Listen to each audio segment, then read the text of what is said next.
Welcome back to JHGWoodCraft. I'm Jedi Hammond, and today I got a treat for you, or at least it was a treat for me. I got to work on a project. First, I'm going to show you what the end result of this project looks like. This is a wall hanging. It's backlit, so there'll be lights that, and then also a light that comes out around the edge. It was made from red heart. This black wood is called wengi, and then this red and also glow-in-the-dark resin. Now, I've got a special treat. If you look at this image, which I think is just really, really intriguing, it's pretty, but there's a catch to it, is what is the image? So as we're going through the build video, I'd love for you to put comments down in there, see if you can figure it out as we go. And at the end, I'll let you know what it is. So again, we're gonna start out with really kind of carving out using the CNC to get this initial image done. We pour in the resin, build out our frame box. It's also backlit, so you've got lighting for this, that will come through here, and so the whole thing glows, as well as a light that reflects off of the light reflects off of the wall. So again, throughout the video, be sure to comment on what you think this picture is, and we'll see if you're right at the end. So with that, grab a drink. Let's get started. So I want to give you a little bit of background here. So with this initial project, we were talking about building it. The customer wanted it in like acrylic sheets, and so we were doing some testing and found out right away this wasn't going to work well for us. I couldn't get the detail I wanted out of it. We could probably get one part of the inlay using acrylic, but not the whole thing. So we started talking about epoxy.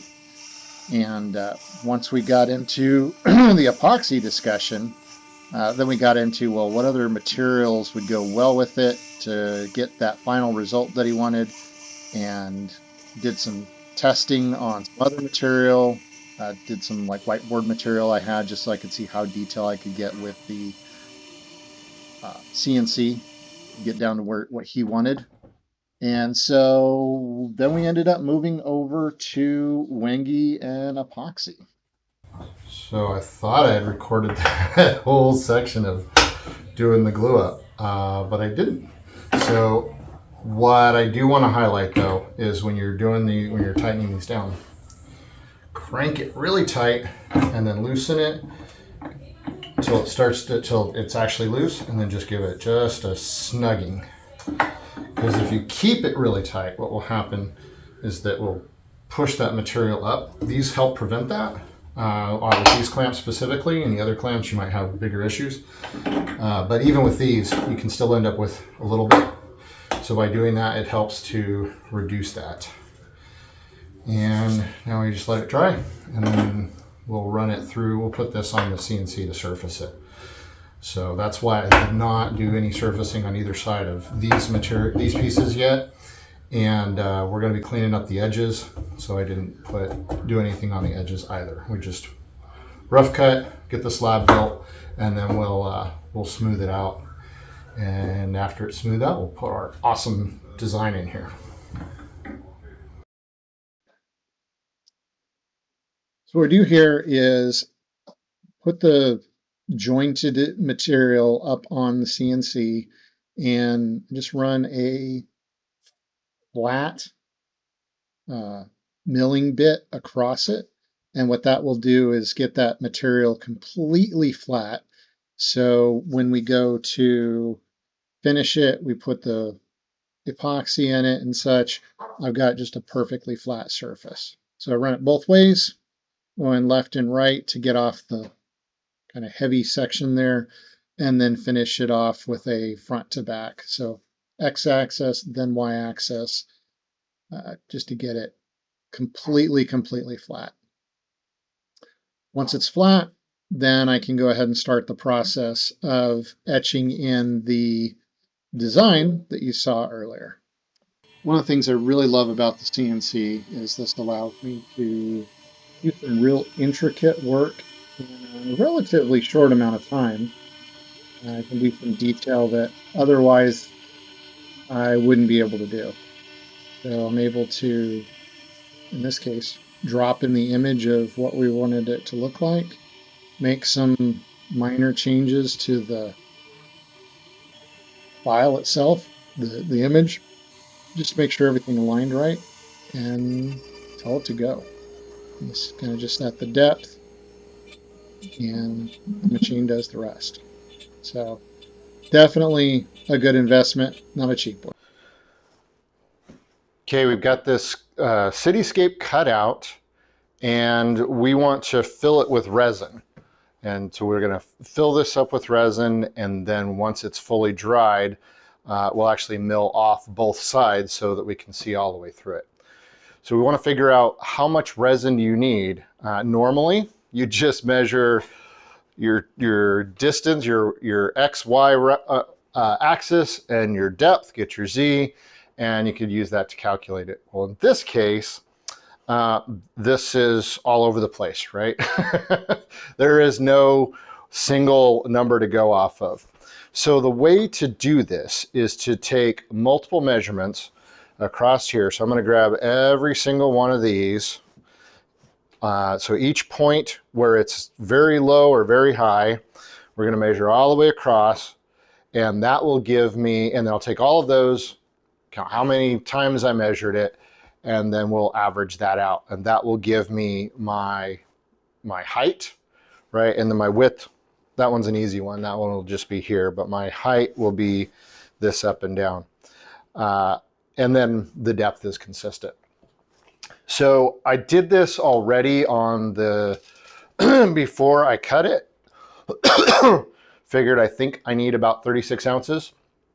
That being the case, made a couple of slight adjustments while I was doing the cuts. So I'm going to double check, make sure that I've got the right amount, and then make sure I actually have the right amount ready to pour before we put it in. And I'm going to do this in 2 layers. So this will be, it's about a ½ inch thick.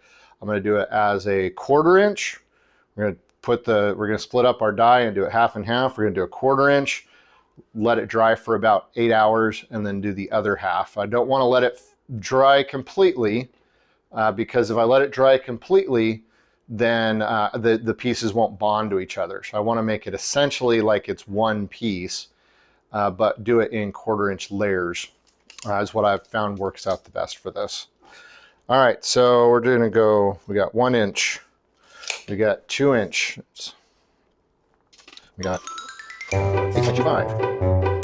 So I'm going to take this all the way up about halfway up, so 10 inches there, and then that's 6.5. So that's 1, 2, 3, 4, 5, 6. 1, 2, 3, yeah, which is 4, 5. And then move up here, so long one's 7.5. 3.5. 2 5/8, 1/2, 3/4, 3, 4. Oh, this one's 1 inch, 3 inches. No, it'll be the same way. Now I'll take this one here. Yeah. So let me just double check. 1, 2, 3, 4, 5, 6, 7, 8, 9, 10, 11, 12, 13, 14, 15, 16, 17, 18.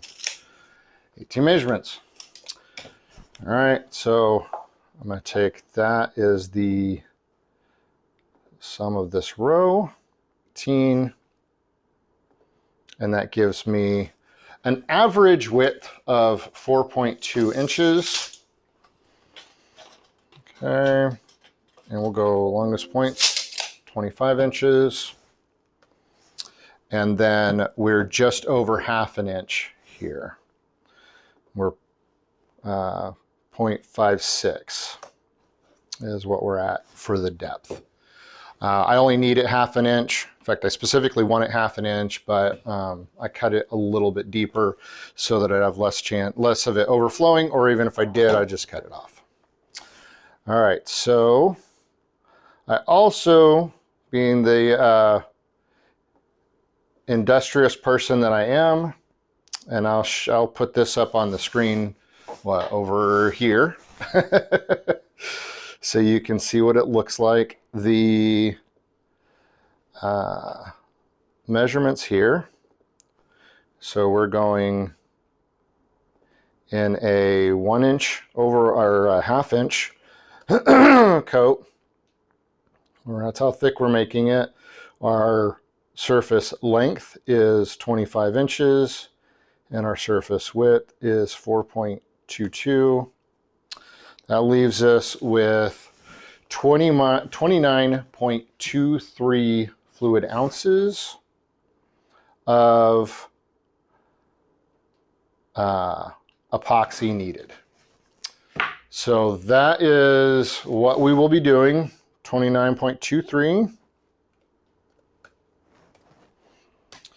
A couple other considerations whenever you're doing epoxy.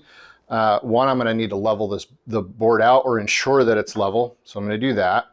I'm actually going to put a little bit of a barrier around it, just put some plastic and tape it up so that if anything does overflow, I'm not done trying to clean it off the floor or my bench. Stuff happens, right? The other thing is temperature. So you look at whatever epoxy you're using and ensure that you have it set to the right, or you have your room at the right temperature. So for mine, it wants it to be between 70 and 80 degrees. So I'm gonna get the temperature in my room, my shop here, right at about 73, because it's a little bit cooler and I'd rather not try and heat it up too much. The other thing that will happen is the epoxy will heat up as part of its process. So that's another reason why you do it in multiple layers, so that it doesn't get too thick and actually cause fires. All right, so what's next? You're going to mix up 1/3 amount of the resin and do 1 layer at the bottom using our glow-in-the-dark dye.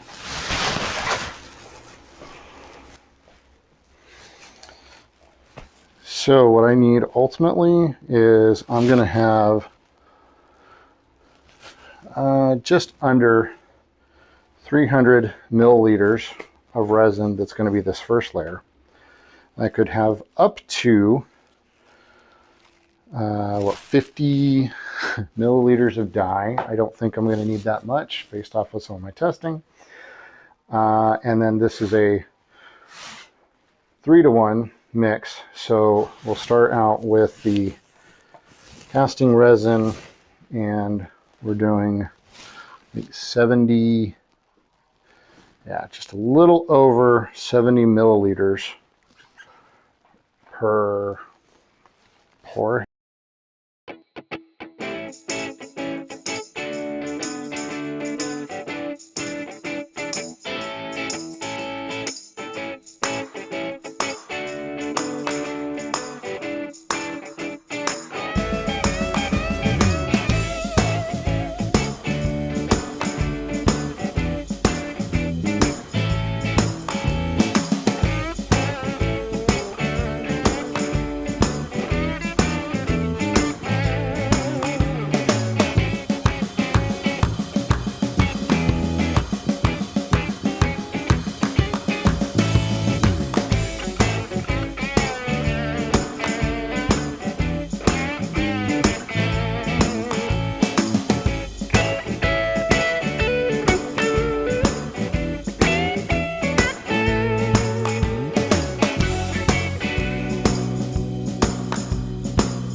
So this should be, assuming I did all my measurements right, this should end up being 1/8 to 3/16 worth of resin. I might need to grab my little stick and push it up inside the tower there a little bit. We'll see. If it's level, it shouldn't be too bad. And again, I don't mind getting some over on the edge. because I'm just going to mill it off. So actually, let's do that here. We'll just, haha, all right. All the way up into here, do the same thing. This stuff is so thin. And as long as I got the board level, I just checked it, it should just go all the way. Technically, you should be able to pour it in one location and then just let it spread. Technically.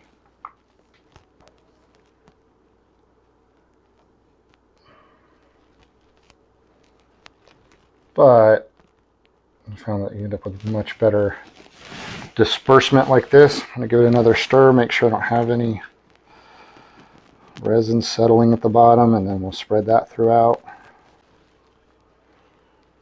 So I'm going to do a little bit of stirring here.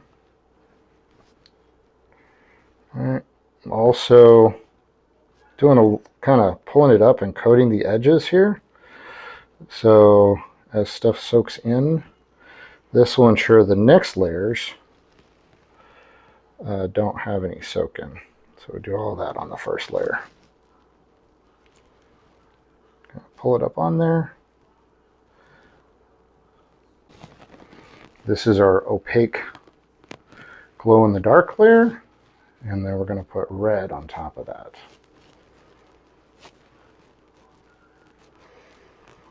I think layer 2 will be a red layer with a little bit of the glow in the dark dye in it, and then layer 3 will be a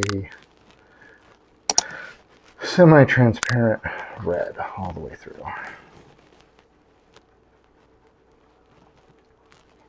So, because the end result is we want it to look red on the top. Okay, it's been about 17 hours and my resin's about the right tackiness that I want it. So I had some in this container.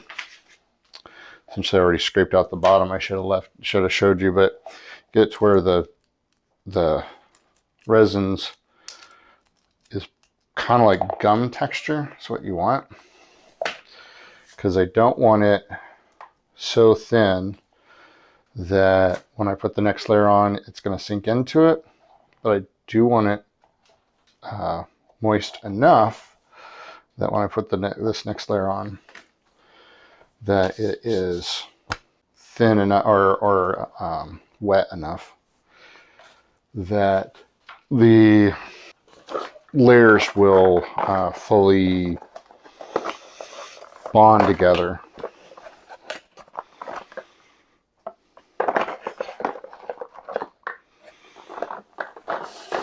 Okay, so in this layer, we're doing a little bit of red, or a lot of red, and we're doing more of the glow in the dark powder. And the final layer will be almost entirely red on top. Or actually, it will be entirely red on top. Not almost, be entirely red. Okay, triple checking.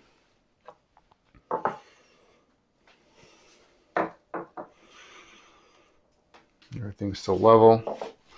The reason I need it level is I want this to be even layers.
Okay.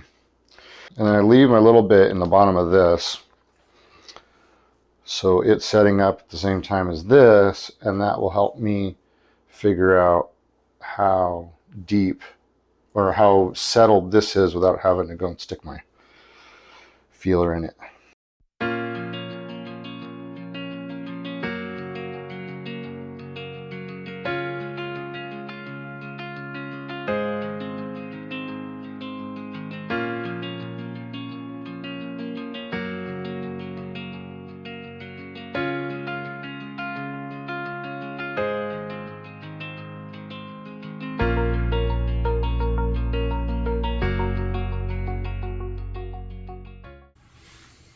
Red, but it's a see-through red. All right, so this should be our last pour.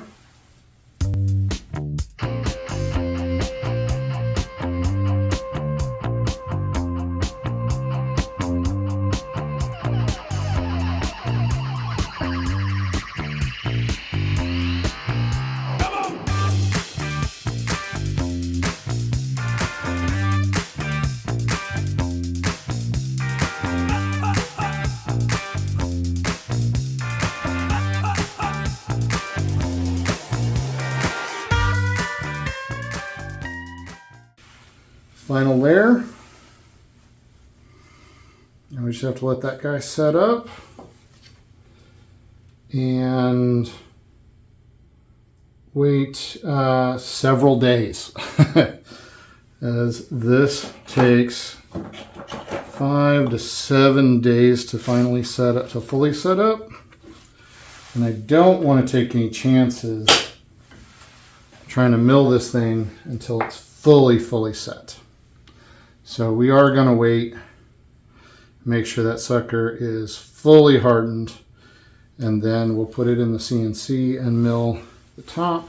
We'll flip it over and mill the bottom until we start to see pink. So we're just going to take off a layer at a time until we get there, and we get the same profile on the other side.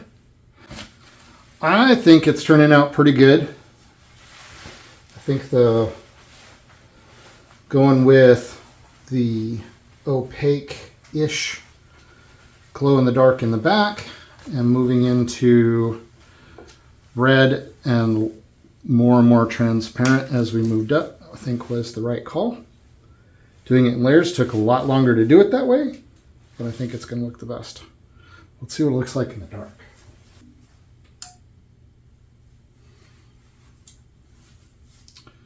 And there we go. Decent glow. One eternity later. So with this part of the process, you can see we're milling off the back side of this board that we put the epoxy in. We want this to be see-through, so we're shaving that off. And it was pretty exciting because we kept thinking, we're almost there. And so we're finally getting to see it come through. So the next part, we'll clean that off, take it and sand it again. We sanded this all the way from 80 grit up to close to, I think it was 3,000 by the time I was done with that, maybe 2,500. So we wanted it to just be slick as glass.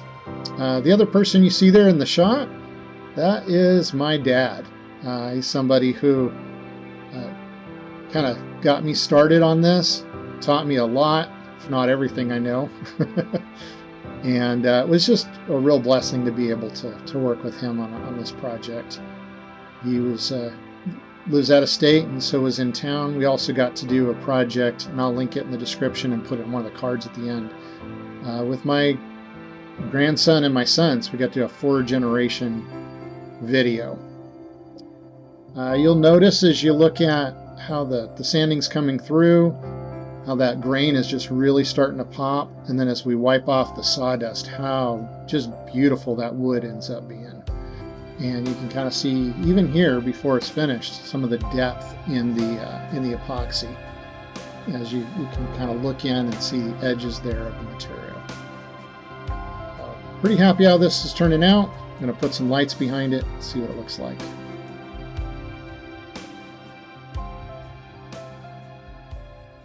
All right. I gotta figure out what I'm gonna do. So it's at this point that we realize, and video's not very good here, and apparently I lost the footage of the original issue. But and my customer probably doesn't know about this yet. So if he's watching this video, this will be the first time he finds out. What happens when you plane down enough material, there's tension in the wood. And in this case, it wanted to bow. And it wanted to bow fairly significantly. And so reached a point of like, oh boy, what am I going to do? So the upside is in the case of this project, it was going to be held on all four sides by a dadoed slot.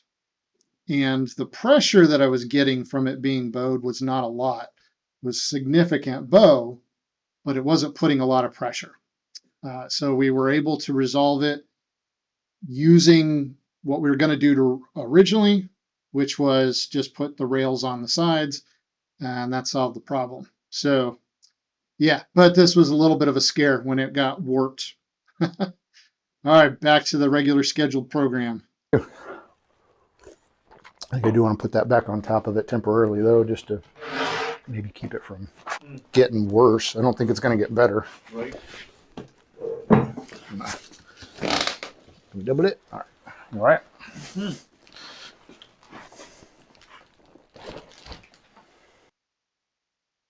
In these next steps, you see us taking it from the rough cut, well, not rough cut, but sanded, and adding the finish on here. Finish we're using is tung oil. So you flood it on there. Notice I'm using a scraper to pull it over all of the material, let it sit a little bit, wipe it, and then do it again. So this literally soaks that oil down in the material and turns it almost pitch black. So, and at the end of the day, that was what the project called for, was black and red. And that wood is about as black as it gets with a natural finish without putting some sort of a stain or a varnish. I think it's beautiful the way this comes out, just stunning material. So super happy with that. Wipe it all down, you get a nice little sheen. The other thing we do is actually go through and polish it.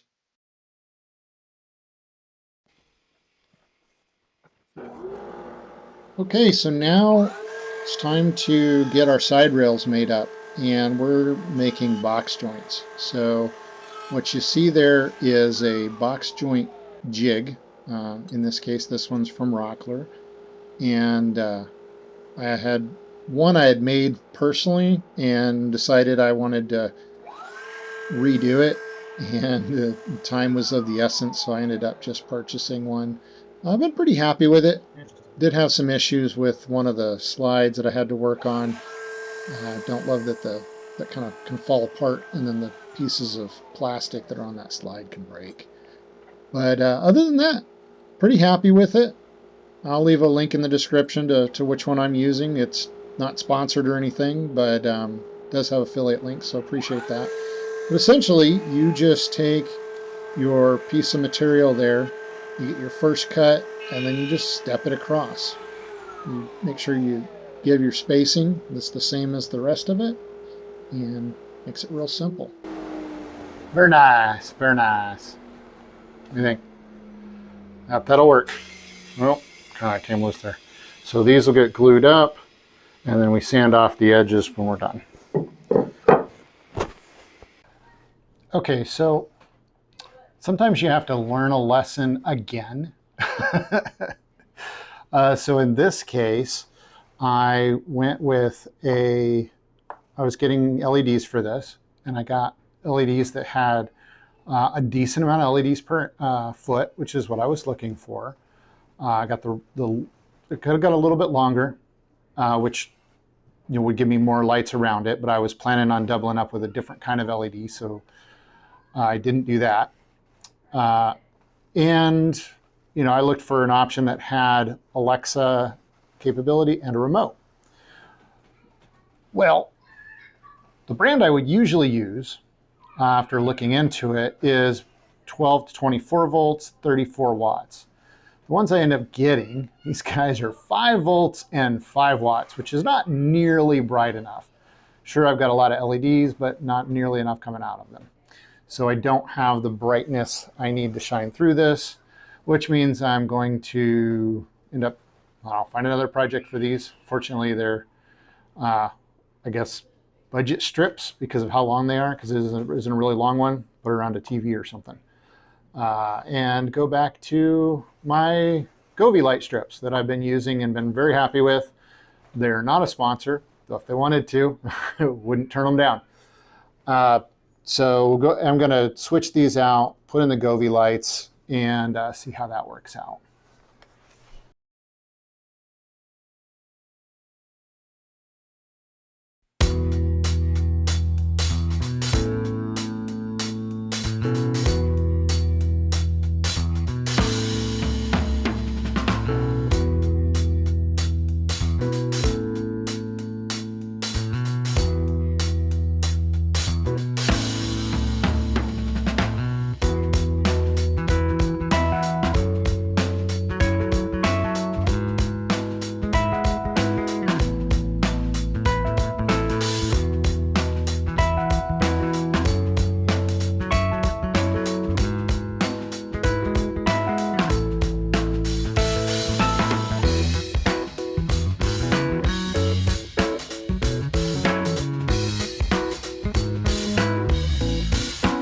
Okay, so I got a little bit of work to do on the, bring those lights maybe in a little bit, two sides, but that looks pretty darn good. I'm super happy with that. You can get the glow around the edge, which is what I was looking for. Oh yeah, very happy. Well, I hope you enjoyed that build as much as I did. Told you that we would figure out, I'd explain what this is if you hadn't figured it out already. Again, I love doing this project. I can't take credit for the art. It was somebody else's work. However, I can take credit for putting it into this piece for my customer. So this is art that was provided and then built into this frame. And it started out as kind of a simple project. It really evolved from there. I think it turned into something really beautiful. My customer's happy with it. Shout out to Shelby. So, what is it? What do you think this is? I'll give you a few seconds to look at it again. Make sure you get the whole picture here. I'll bring it back a little bit.